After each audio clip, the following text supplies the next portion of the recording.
Very, very bittersweet. Very proud and honored to Pastor Paul, but as a parishioner here for quite a while, you know, a lot of mixed emotion. I think we can all say comfortably, we love our pastor, and it's bittersweet. I, for one, am not looking forward to seeing him leave. You know, I made a brief outline. I don't know how closely I'm going to adhere to that, but I can tell you, council met the other night, and everybody's on the same page. We're going to be leaning on all of us as we go through this transition, and I want to make this as clear, please, as I can. We're going to be as transparent as we can. There's a couple of things that we're implementing right out of the get-go. Council will be meeting throughout the summer. There's going to be no downtime. I know not everybody was at the council meeting that is, you know, a council member, so not everybody knows that. We will be meeting throughout the summer. A couple of things we're doing, and I thought they were going to be there today, but I did not see them. People, please, you know, Kathy and myself were designated as the primary contact for information. Like those situations, I think, you know, rumors, speculation, ideas can kind of run away from us. So if people have questions, comments, concerns, please, if you would, direct them to Kathy or myself. I'll certainly provide you an email address. It's in the bulletin. We are going to be amending the Emmanuel website, and we'll have a tab on there kind of communicating where we stand with regard to this process, what the next steps are, and again, voice concerns, prayers, hopefully, and a couple other ideas that we will be doing. We are going to have, I don't know what you want to call it, it was, you know, mentioned a fireside chat. I don't think that's what we're looking for, but we will be having regular meetings where we can all kind of roundtable, discuss ideas, concerns, and again, where we are in the process. I assure you, this process is in place by the Synod and has been. This is not an Emmanuel, you know, we're not winging this. We have a delegate from Synod that will be guiding us along this process. We will be assembling a call committee. There's, again, specific rules, if you will, guidelines for that in terms of how large the committee is, and, you know, it is limited. If people are interested, please let us know. Everyone will be in consideration. That is a process that's voted on with the help of the Synod and Council. Anything you want to add?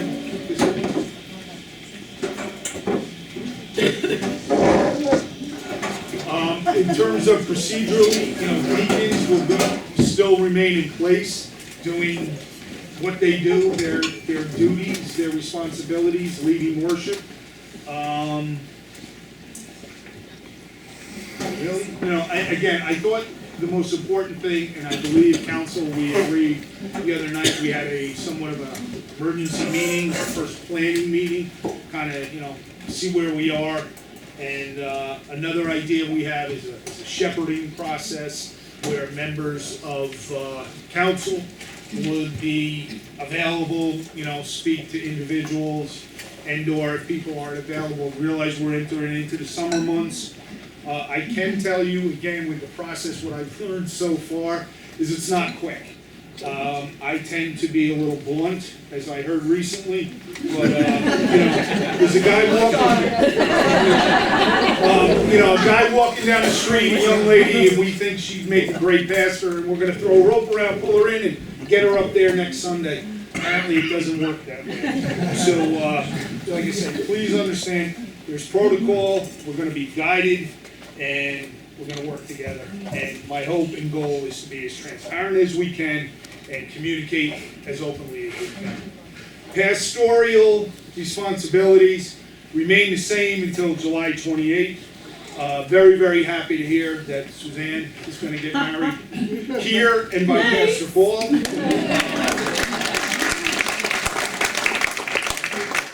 You know, interesting because obviously questions fly, and by no means are any of us unique, but first words out of my oldest daughter's mouth is Pastor Paul gonna be able to marry me? And I was like, well, we ought to start with a boyfriend first. And then we come to this planning meeting, and Sandy says, one of the girls said, is Pastor Paul gonna be able to marry me? So, it's just another, example to me, how we all have the same questions, we all have the same concerns, same fears, but the end game is, our blessed congregation here in Emmanuel. And like I say, at this point, unless council has anything they'd like to add, what I want to try to do is just question and answer to the best of our ability. And I assure you, if I don't know the answers and I don't know the questions, we will do our best to get them. So, again, the protocol. All right, well, go ahead. Why don't you?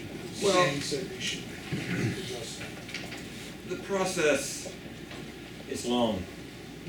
I think as long as we can almost make it, but we don't want to make it that long, obviously. This isn't anything either that I think we should, as a congregation, rush into. So, our pastoral needs will be met on that first Sunday in August. We don't have to worry about that. There'll be somebody in place. What we have to decide as a congregation, how long of a process we're going to make this. Now, I'm going to just throw things out that the Synod has said. Please don't take this as gospel. 22 months could be the process, all right? That's a long time.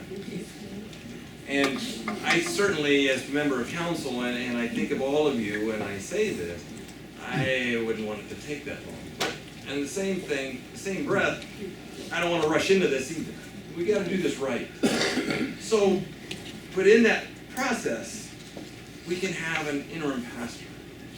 An interim pastor being a pastor that's ours, that's trained for this purpose.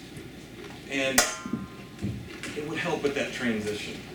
Because I don't know about the rest of you, but we mentioned this in council, and August is going to hit, and it really is going to be September before I think we all sit down and go, oh my gosh, Paul and Mary Ann are gone. And that's when the grieving process is really probably going to start for all of us. I mean, there's going to be a grieving process. This is going to be the whole, and we're going to have to work through this. And that's goes back to Glenn's comments about being open and communicating. And he mentioned this shepherding thing. And in a prior congregation that Linda and I belonged to, we had small groups. And the small groups would meet. And sometimes that's easier, because I don't know about all of you, but right now, there's some of you that probably have questions, but you won't raise your hand. This is like a classroom. I'm afraid that I don't want to do that. But in a smaller group where it's a little more comfortable, you are more willing to do that. So we talked about trying to formulate some shepherd groups, and council would be the head of that group, and maybe we would have 10, 11 families in that, and we would get together in smaller environments to help open that up so that, okay, that question I didn't want to ask in the big group, I can ask here. So we will have an interim pastor, but as a congregation, we kind of have to decide how long we want that to be, and then we'll form the call committee, and we'll start looking at all of that. And so who chooses the interim, and do we have a say in them? No, Synod does. yes, that's Bishop. true. Bishop. Appointed by the bishop, and we know that.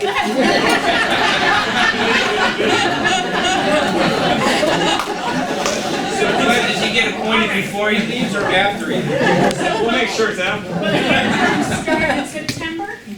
No. And when in September? No, August is it first or second?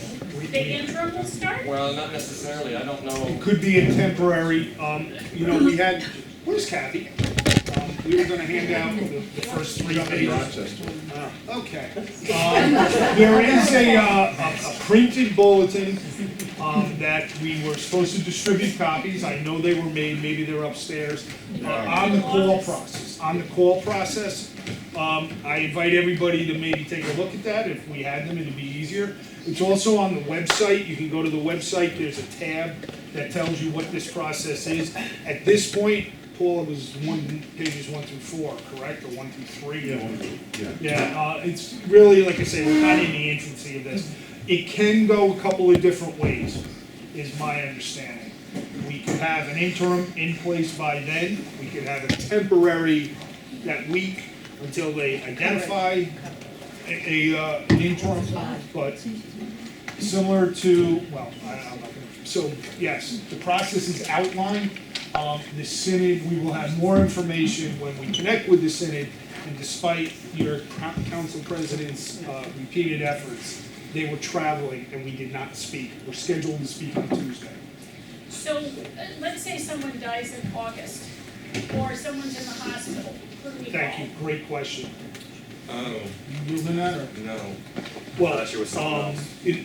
Call Kathy and the manual, if you don't have an interim by August 1st, you will have a coverage pastor, who will be a local pastor who is pastoring their own congregation, who will be here for your needs. So there will be two people. In the absence of an interim, there'll be a coverage pastor to do council meetings, other meetings, pastoral care, other pastoral care meetings, hospital visitation, and then on Sundays, there will be a supply preacher who will come in and preach and lead worship. That will not, by the way, be Pastor Kathleen. Pastor Kathleen is a member of our congregation and will remain as such. So if you have pastoral needs, please speak to Kathy and don't put any pressure on Pastor Kathleen. I'll remind you to come. This just in, here are the blue cards, and again, you're invited to pick one of these up. If you have questions, comments, anything you'd like to add, there's a place to sign it, that's entirely up to you, don't feel compelled to do that. But they are spread on the table, and on the table over to my right. Any other questions? Please, Brian. Just real quick, there are not enough of the call process pamphlets for everybody. They'll also be made available electronically. Yes. So if you don't get a copy, just look for an email. Please.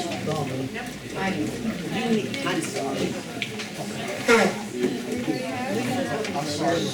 How much of a role does Paul have in our call process? If any, because in that, there's usually an unwritten rule that when you have to leave, then one must. It's actually not unwritten, it's just constitution. Paul, can you shed any light on that? You know, that's a gray area. I believe. Not really. See? That's why you're answering. There's an assistant to the bishop, Deacon Margie, who relates to congregations and will be overseeing the call process for that. So she will have names, she will submit those names when appropriate to the call committee. By the way, a call committee cannot be formed until an interim pastor is on site to help guide you through that. So you can certainly approach Glenn with your volunteering, but don't expect to hear back right away. But I will not be instantly part of that process because it's almost not the way it works now. And you're right, Nancy and Tony, it's written, and I have to separate myself from a manual for obvious reasons. I will sign a covenant for departing pastors that says quite clearly that once I'm gone, I'm not dead, but I'm gone, okay? And you will have other people that take care of me. And that will be made public, right? Yes. That covenant. Yes.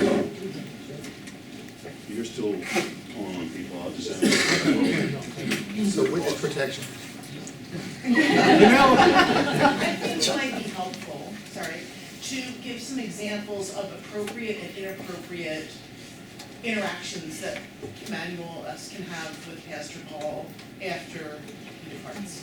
Like concrete examples of like what we might be able to, because I think a lot of people are saying goodbye and what does that goodbye mean?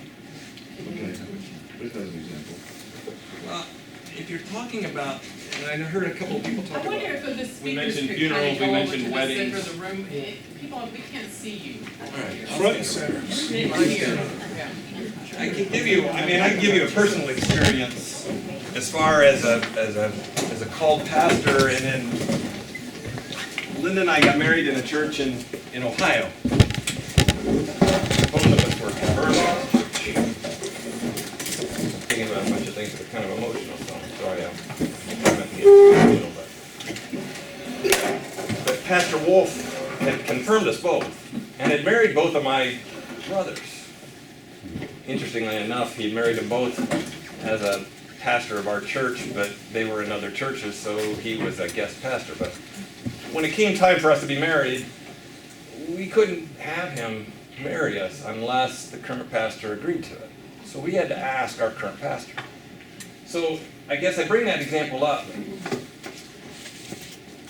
Paul could come back, but only if our current pastor will agree to it. All right, so it doesn't say he can't, but so when we say when he's August or July 28th, that's it. He's gone. He's not dead. He's just not part of us. I certainly intend to communicate with him because there's be some questions I'm going to have someday. I'm going to say, hey, wait a minute, I need your thoughts on this. But that's different. So I guess what you need to think about is, at that point, we marry ourselves to this new interim and then our new pastor. And not to say that, like I said, for a wedding, he couldn't come back or for something else like that. But that has to be approved by our current pastor. So I hope that helps you understand how that works. It won't be that he can just come at our beck and call and go, hey, I'll just come back, because at that point we have like two pastors and that doesn't work. Does current pastor mean interim pastor or permanent pastor or both? Both. After July 28th, that's when it'll take effect.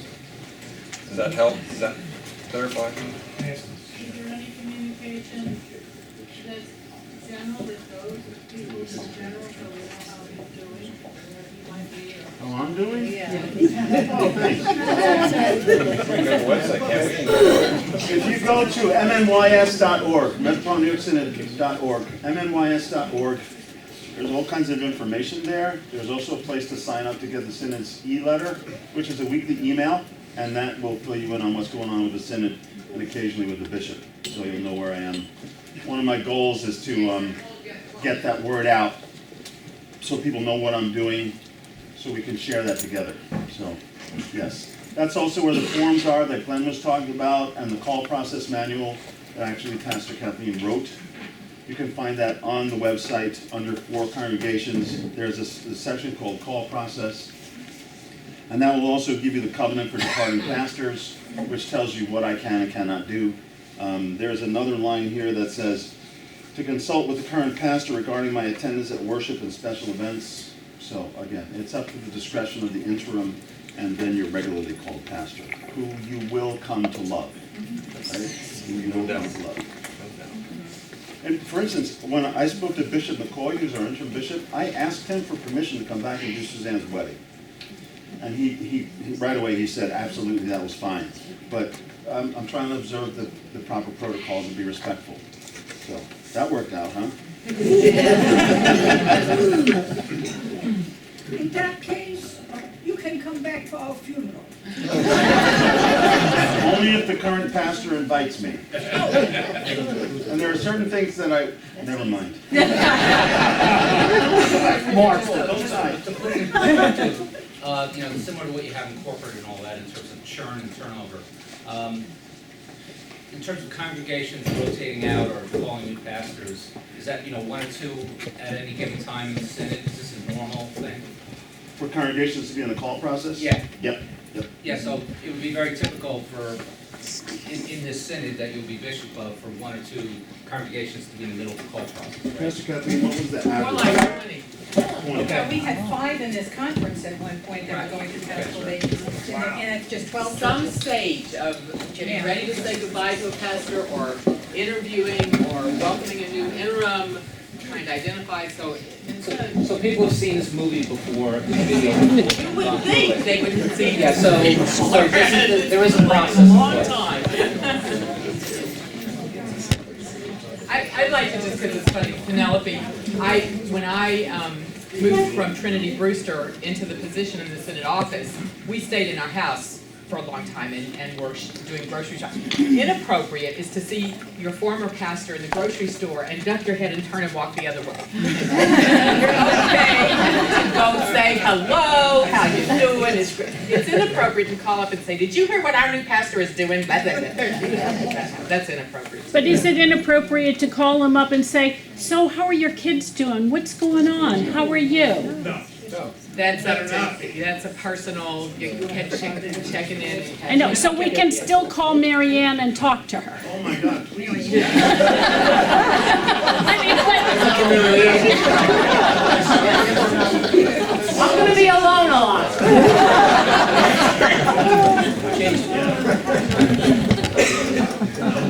I have another thing, sorry. I think also interim pastors are trained for this specific. I think it might be good for everyone to know that they have skills Right. designed to help congregations. I mean, they're designed, that's like the grieving process I talked about. They're designed, they're ready for that. I mean, they're It's not just some guy that, you know. No, it's not me throwing a rope around. One of the things that came up in our council meeting, and I think that's a testament not only to all of us, but certainly to Paul, Mary Ann, and this place.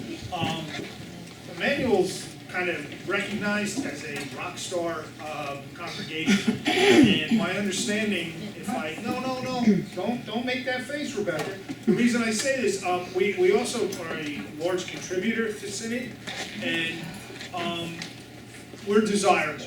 And I think the healthy thing, or the thing that inspires me is we need to maintain that. And one of the things is people are, they're aware of us, and we are a desirable congregation. We are a thriving congregation, and that can't be said. I mean, we all read the papers. So, it's a wonderful thing we have going on here, and, our job as members is to keep it going and work together to make sure that we continue to be the rock stars of Pleasantville, New York, and the Lutheran Synod. So, we're desirable, which I think is a major asset. In terms of looking at somebody to come to us, are we part of that process, or does the Synod reach out to? Excellent question. Who's our candidate? Don't know. There will be on something. The question was, how do we get candidates to, are we responsible for that, or are we part of that process? There will be at some point, my understanding, and please, like I say, if I misspeak, don't, but after the call process, there will be a survey of the congregation and what's important to us. 3 people have reiterated, don't say we'd like to grow in numbers. Every congregation would like to grow in numbers. Where is it that we feel our pastoral needs will best be served? Is it outreach? Is it youth? Where, whatever your particular interest might lie. This is going to be collected, and through the guidance of Synod, please, Pastor Kathleen, jump in if I'm, not correct. They will make recommendations to the call committee. The call committee will interview candidates and make their recommendations.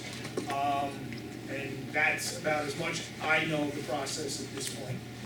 If there is a pastor you know of who you would like to recommend, that recommendation goes to the bishop's office, and then that then comes back to the congregation, to the call committee as appropriate. My plea to you is to not go outside the process and start negotiating with another pastor. And I wish that were just my imagination, but there are congregations that have done that, and it just does not go well, because you have 2 parallel processes going. The Synod feels like surprised by that and unprepared for that. If you say, well, we've been talking to this person, please don't do that. The Synod has your best interests at heart, including the new bishop.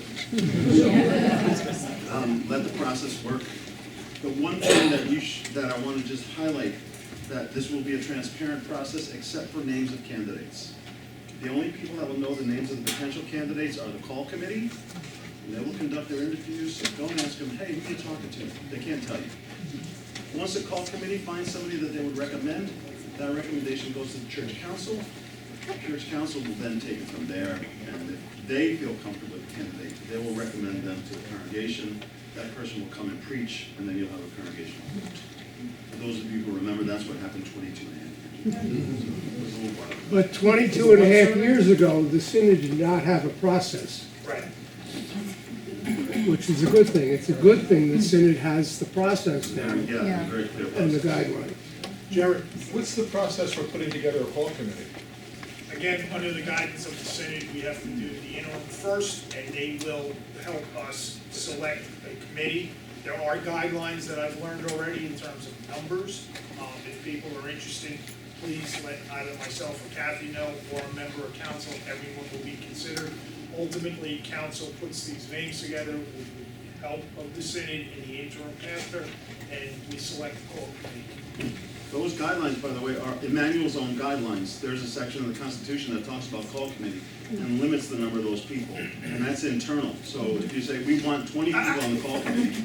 We're not changing anything else now, you just slow your walk. He's back in the brain, you don't want to do that. I apologize. Well, it's a constitutional thing, so you wouldn't be able to change it that quickly anyway. Right. So just for information, the Constitution says it can be a minimum of 6, a maximum of 9 members. And that there has to be one person from the council as a liaison that sits on it, that's one of the 9 members, but that person from the council cannot be the chairman of the call committee. And deacons cannot serve on the call committee. And there's a youth representative? It doesn't specifically say. 1975, and since 1975 with my wife, this holy house, this church, we have seen 5 pastors coming and going. And let me tell you, it's a long procedure, it can be a painful procedure, and the biggest mistake we can make is, when Pastor Pearson left and we got new pastor, yeah, but he is not like Pastor Pearson, but he is not like so-and-so. We should not do that. We should concentrate on the new things, and the past is the past. Okay? That's very, very important. Painful, there will be disappointment, but that's how it goes. We have to do this together. We have to stay in this all together. We'll be fine. During the interview time, all committees to hear the candidates. Yes. Could you repeat your question, please? We did not hear anything. Does the call committee get to hear the potential candidate preach?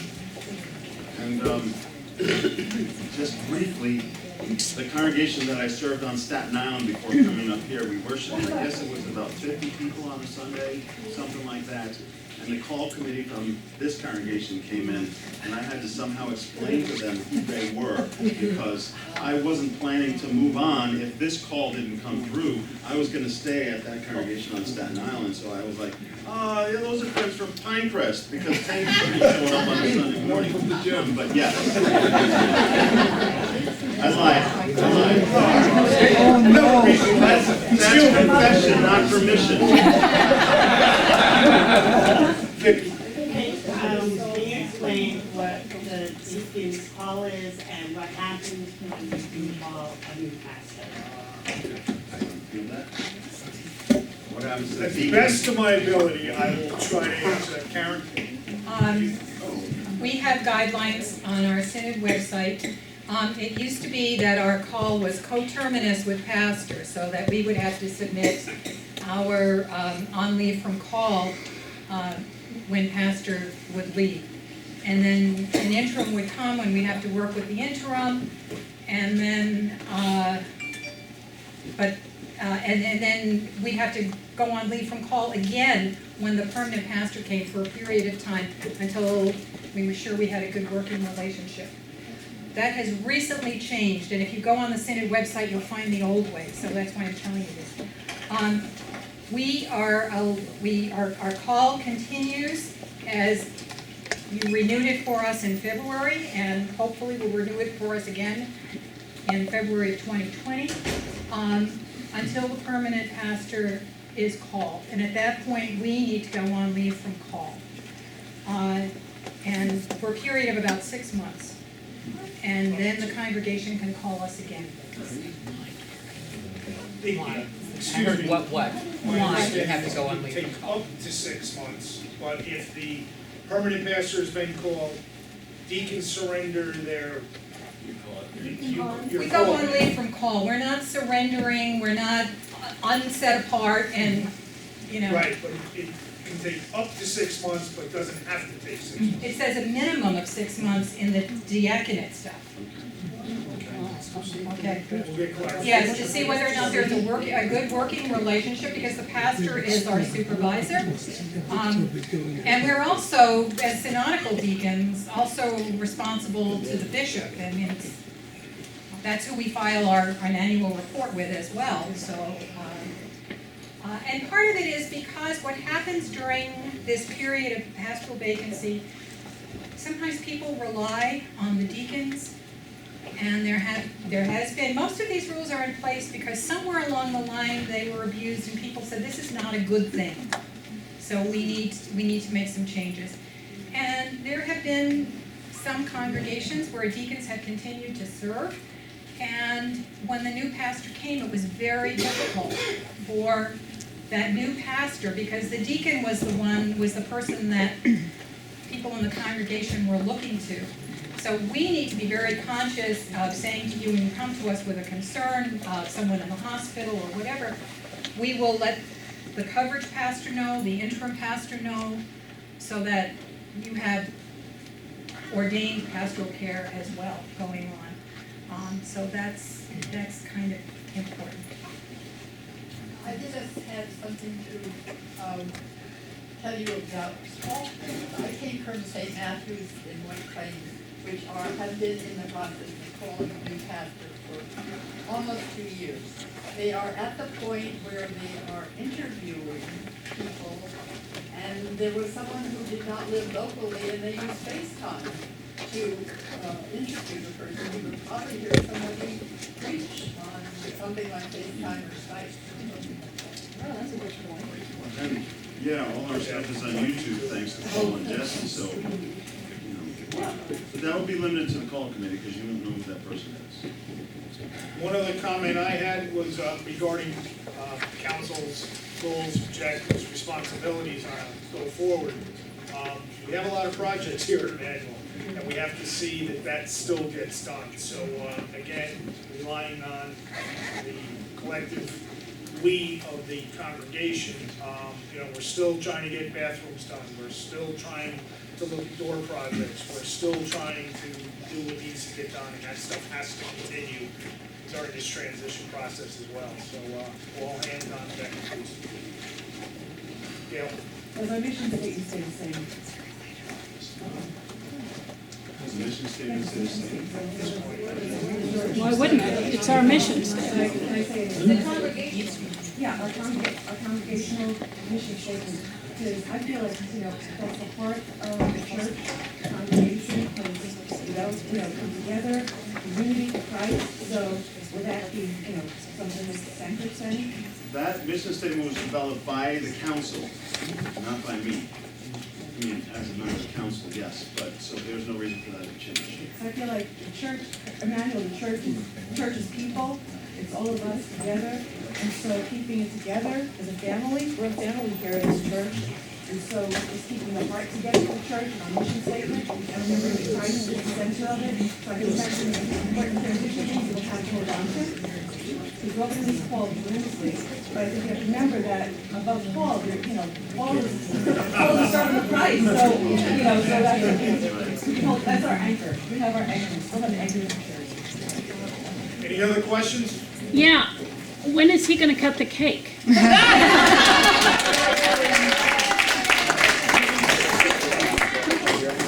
Well, just one last thing before we do that.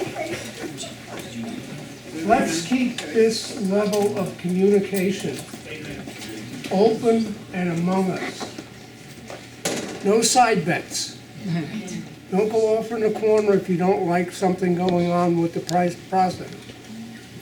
Put it on the table. It'll make it so much easier all around and that much more successful. Thank you, man. Well said. Yeah, and look for people in the pews that you stop seeing and call them and ask them, are you okay? Where have you been? We miss you. Linda? I had the opportunity to serve on a call committee as a youth representative, which was really fascinating to me. But the one thing that I saw clearly for the call committee and church council too, although I wasn't as intimately involved with them, this becomes really, really all absorbing. And I know that everybody on council, and I'm sure the call committee too, will have emails and times that they're available. On behalf of them, because I experienced this, I would say please don't stop them on the way into church on Sunday morning to whatever, ask them or derail them, because one thing that happens when you're on that committee is it's really hard to be in worship. And that's what they're all here for. So I would say hold them accountable and tell them exactly what you think, just not before church on Sunday morning. I'd like to thank everybody for the loaves and fishes. You're an awesome congregation group. Thank you so much. This is great. Go cut the cake. I just wanted to thank Pastor, as a parent of that's going to be making their confirmation. It was supposed to be obviously in the fall. Pastor will be doing it on June 23rd, second service, so please join us in that celebration. He graciously has changed his plans and we're going to squeeze it in, and Kristen as well, for having him come to that for our kids. We wanted him to.